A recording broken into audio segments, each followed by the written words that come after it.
Alam mo yung feeling na siya yung greatest love mo, pero at the same time, siya yung greatest lesson mo.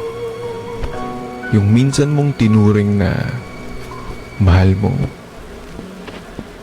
ngayon, mahal mo pa rin naman.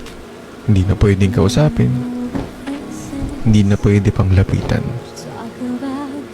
Ang hirap ng kumustahin, kumbaga.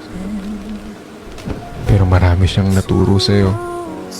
Marami siyang naipaalala sa'yo noon na hanggang ngayon, dala-dala mo. Hanggang ngayon,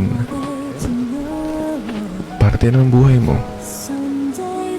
Kaya nga totoo, may mga tao talagang dadaan lang. Baby, now they can't.